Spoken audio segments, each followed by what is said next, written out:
Hey, salut à tous, bienvenue à Question Auto. J'espère que vous allez bien. Vous le savez, à chaque année, je retrouve mon ami Anthony pour nous parler pneus et on a encore fait un beau petit top 5 pour vous autres. Anthony, comment ça va? Ah, super bien, la saison a commencé, on aime ça. Ben oui, Anthony, je vois en plus que du côté ici, ça a été totalement rénové. J'aime beaucoup le mur du choix du pneu. Ouais, le mur qu'on appelle le mur de célébrité avec nos fabricants là, qui ont embarqué dans l'aventure, je dirais, oui, avec un showroom complètement revampé.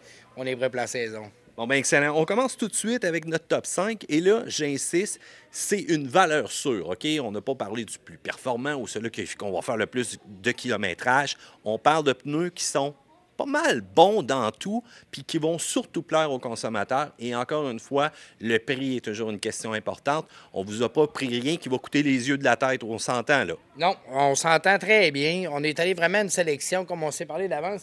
Au lieu d'y aller avec un segment puis aller avec un top 5, on finirait plus parce que des segments de véhicules, il y en a et il y en a. J'étais allé avec des pneus différents segments.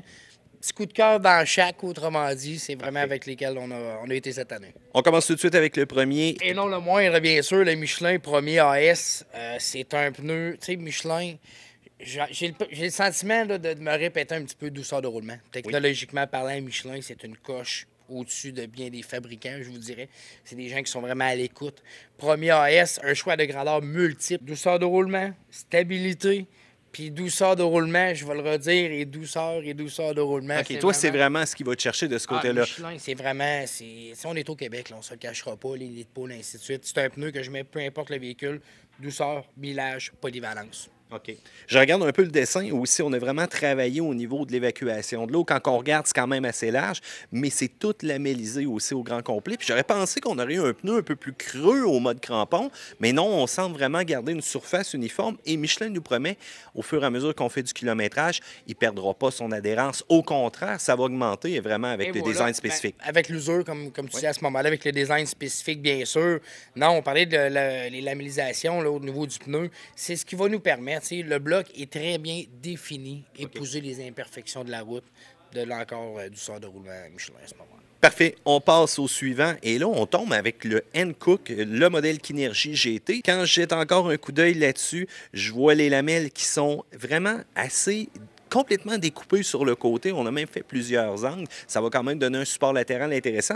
Mais je remarque que c'est peut-être un pneu aussi, encore une fois, pour une douceur de roulement. Mais l'économie d'essence, qu'on ne veut pas que ce soit affecté aussi. On veut une faible résistance au niveau du pneu. Ça ressemble à ça, là. En 2017, on est rendu là. Ouais. C'est sûr que tout à l'heure, on va tricher un petit peu parce qu'on s'est gardé un pneu plus off-road, je peux me permettre. J'étais allé avec le Kinergy GT. J'avais un Dynapro HP aussi que je veux lancer un petit clin d'œil en passant.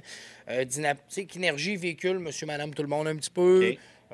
Les véhicules qu'on voit tous les jours pour aller travailler, ainsi de suite. Le Dynapro, le HP, c'est vraiment un produit pour les véhicules utilitaires, plus petits véhicules utilitaires un petit peu, pour les gens qui ont besoin d'espace, mais qui n'iront pas nécessairement faire du hors-route, quoi que ce soit, véhicules urbains, bref. Il faut dire que la mode aussi est aux véhicules sport utilitaires, les compacts, la famille et ainsi de suite. Donc ça serait un bon choix là, pour justement ces personnes qui ont ce genre de Le véhicule. Kinergy est vraiment différent. C'est plus automobile, je vous dirais. OK. Mais le Dynapro HP est vraiment pour compléter à ce moment-là. Fait comme je dis, c'est des pneus qui sont très abordables. On parle en frais de prix, Hankook très agressif. C'est des pneus qui ont une qualité supérieure, mais avec des prix qui sont intéressants. Remise postale aussi, encore une fois. C'est ce que je venais pour dire. Remise postale aussi très intéressante là-dessus. Vous viendrez voir en magasin, vous allez être surpris. On attaque avec le Adventuro AT3. Les camions, ça se vend. Là. Les Ford F-150, les Ram et ainsi de suite. Des fois, on ne veut pas non plus investir énormément sur un pneu et on a un budget un peu plus serré. Puis je remarque ça, la gamme Champiro AT3, ça a l'air intéressant. Ça a l'air d'offrir du mordant. Là. C'est un pneu, oui. C'est sûr que si je regarde côté, tu sais, au niveau du GT radial, plus un petit peu entrée de gamme, je dirais, si je compare versus d'autres fabricants plus connus, comme on a parlé. Le Ventura T3, par contre, c'est un pneu, comme on dit, polyvalent. Pour un véhicule, un pneu hors route, bien sûr, parce qu'on s'entend que dans les vies de tous les jours, ça reste un all-terrain. Tu sais. Oui, on le voit tout de suite par les lamelles sur le côté un peu plus coupé carré du pneu. Puis même au niveau central, on voit le genre de petites lamelles en étage qui ont comme créé, qui va faciliter au niveau de l'évacuation, sans doute, de la boue qui va être accumulée là. Ben, c'est le but, autrement dit. Tu sais, les compagnies, à cette heure, il y a tellement de développement, recherche et développement dans les pneus, aussitôt qu'ils sont capables de donner un petit mordant ou quoi que ce soit, tu sais, ils vont le travailler. C'est ce qui est intéressant versus son recul il y a plusieurs années. Même si je parle d'un pneu plus entrée de gamme, bien, justement, comme tous l'ont remarqué, il y a des petits détails qui font que, oh, tu sais, on voit que la compagnie là, développe beaucoup de ce côté-là. Tu sais, le pneu dans le AT3, on entend moins parler. On entend parler beaucoup, bon, dans le Rotiva Noken, on parle d'autres pneus comme exemple, BF Goodrich. Le BF Goodrich avec le fameux all-terrain, mais qui n'est pas donné en passant, là. Non, c'est ça. Quand on arrive avec un pneu comme ça, on va nous donner un rendement pour... Tu sais, on ne se cachera pas que les gens, à la limite, là, la gang qui vont vraiment aller à la limite d'un pneu AT, là, que je connais, moi, personnellement, je me dirais quasiment que j'ai compte sur les deux mains. T'sais, on se comprend. À un moment donné, c'est le véhicule, c'est le conducteur qui va pousser sa limite avant. Un pneu comme ça, valeur qualité-prix, on y va avec un kit de mag, exemple. Fait que souvent, la première année ou les premières années, c'est quand on fait l'achat, ben, c'est beaucoup moins dispendieux. Donc, on se garde côté mag, de suspension, quoi que ce soit, pourquoi pas. Puis honnêtement, pour avoir roulé un pneu comme ça, la limite est quand même très élevée. Ouais, c'est parfait, excellent. Bon, là, on dirait que tu as lu dans mes pensées, tu le sais, moi, je suis un amateur de performance. On y va avec le Nokian, le Z-Line AS. J'ai eu la chance de le rouler à Vegas, bon, avec des voitures berlines un peu plus de luxe.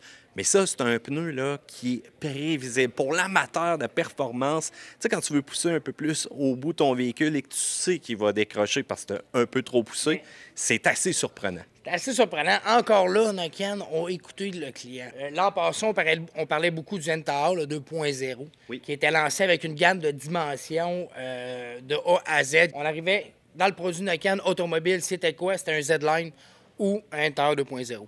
L'AS, c'est un pneu, c'est un entre-deux. Okay. C'est le meilleur des deux mondes, tant qu'à moi. Mais encore là, l'application est très importante. Parce qu'un N-Tahoe 2.0, voiture de tous les jours, c'est génial.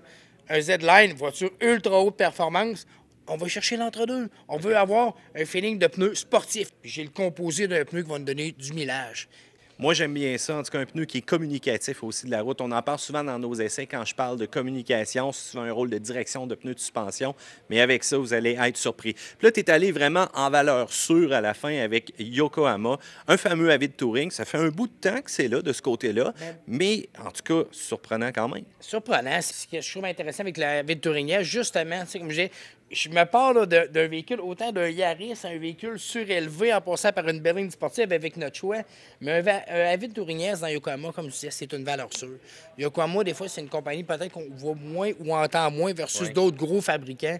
Sont prêts, sont à l'écoute. Ce pneu-là, si on le compare avec les autres, une surface de contact qui est très intéressante, prévisible au niveau de la conduite, du millage, c'est doux. Je regarde aussi la bande centrale, vraiment une bande continue, 2 lignes bien définies et beaucoup de coupures au niveau des lamelles, encore une fois, pour soutenir un véhicule en virage. Mais on s'entend un petit peu moins agressif. C'est pas pour la performance, mais c'est-tu quoi? Encore une fois, ça va être un pneu qui va être capable de vivre au travers du temps, au travers du kilométrage. Ah bien ça, je te dirais que c'est vraiment un pneu polyvalable de tous les jours. Évacuation, douceur de roulement, stabilité, l'usure. On parle moi, ce que j'aime au niveau de Yokohama, la structure de pneus vont faire qu'automatiquement, le véhicule bien aligné va avoir une belle usure. Automatiquement, belle usure, roulement qui est intéressant et non bruyant, bien sûr. On parle du millage aussi. Parfait. Chapeau Yokohama encore une fois. Anthony, à partir de quand on change nos pneus pour tomber en mode été? Je suis pas crédible aujourd'hui avec une neige qui tombe. Je sais pas si on la voit, mais on s'en parlait tout à l'heure. Peu importe, quand les gens vont écouter cette vidéo-là, ça peut être des fois au mois de février, ça peut être des fois au mois d'août, mais là, c'est quand, là? Vas-y donc. Un pneu 4 saisons va endurer des températures jusqu'à moins 8, moins 9, moins 10 degrés. Il fait la job. Souvent, en fin de saison, un pneu d'hiver est plus usé, donc l'aquaplanage. J'aime mieux avoir un pneu 4 saisons neuf à ce temps-ci qu'avoir un pneu d'hiver usé, autrement dit, qui fait beaucoup moins prévisible. Parfait. Donc, si je résume, si on a des pneus neufs, donc on se rapproche un peu après le 15 mars. Mais si vraiment on a un pneu qui tire à la fin ou encore qui n'est pas trop sûr, pourquoi pas changer? Si vous n'êtes pas sûr de vos pneus, n'oubliez pas, c'est la surface de contact. C'est gros comme une main avec votre véhicule. Puis c'est ça qui vous tient en sécurité, puis c'est ça qui vous aide en freinage, puis c'est ça qui vous aide en virage. Fait que, Anto, écoute, si on veut venir te voir, on passe du côté de chez Desharnais, donc à Québec. Bien sûr, on vient voir les nouvelles installations en même temps, va nous faire plaisir. Puis oui, il n'y a pas de problème, on va être en mesure de chausser pas mal tous les véhicules existants, bien sûr. Parfait. Bon, mes gangs, si vous avez des questions sur les pneus, c'est un petit survol rapide. On vous a fait les meilleurs choix, les meilleures recommandations. Et ça, il n'y avait pas nécessairement de critères particuliers, mais une chose est sûre, vous allez être satisfait avec ces pneus-là. Question, c'est en bas dans la section commentaires. N'oubliez pas de faire le pouce en l'air parce que vous aimez cette vidéo-là. Et abonnez-vous à la chaîne des questions auto parce qu'on va avoir d'autres vidéos pour vous. Puis Anthony devrait être là aussi. À plus, gang.